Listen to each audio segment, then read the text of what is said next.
नमस्ते, म प्रमोद चामलिङ। यति बेला तपाईहरुलाई म दिक्तेल भन्दा माथि मुडे डाँडा नजिक यानी कि आर्मी क्याम्प नजिकबाट तपाईलाई भिडियोमा म कैद गराउँदै छु। तपाईलाई मैले यति बेला भने बुइपाको एलम्बरलाई देखाउन खोजिरहेको छु। कतिसँग सम्भव हुन्छ म जुम तानेर देखाउने प्रयास चाहिँ गर्छु। देख्दै हुन्छ नि यो एलम्बर त्यति क्लियर चाहिँ देखिदैन, टाढाबाट यो क्यामेराले अलिकति क्याच गर्न सक्दैन रहेछ। त्यही पनि यो नाङ्गी डाँडा तपाईलाई म देखाइरहेको छु। हेर्नु होला, पारिपारि देखिने दृश्यहरू उदयपुर, राजापानी, यामखा, टेम्मा, यो लिलीमा, चुइचुइमा, मजुवा डाँडा, लफ्याङ, दिक्तेल बजार तपाईहरुलाई देखाउँदै छु।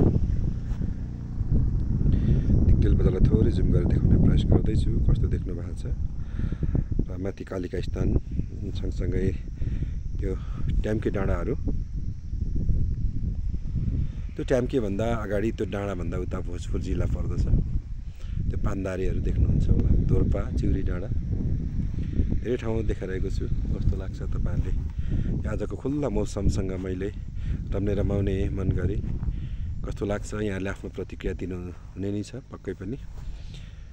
र देख्दै हुनुहुन्छ होला अत्यन्तै रमणीय दृश्य छ। आज तपाईहरु जहाँ जुन जस्तो अवस्थामा हुनुहुन्छ त्यहाँबाट पनि हाम्रो खोटाङ जिल्लालाई निहाल्न सक्नुहुनेछ। दिक्तेल बजार देख्दै हुनुहुन्छ भने हेर्नु होला, तल खानी डाँडा पनि देखिन्छ यहाँबाट।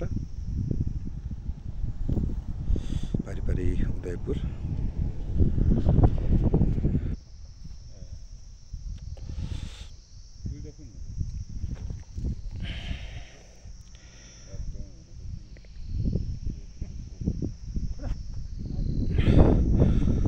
म तपाईहरुसँग आजको भिडियोबाट बिदा भएँ। फेरि पनि तपाईहरुलाई अरू भिडियोहरुमा जोड्ने नै छु। यति बेला भने म प्रमोद चामलिङ यहाँहरुको समीपबाट बिदा हुन चाहन्छु। हस्त, नमस्ते, यहाँहरुको दिन शुभ रहोस्।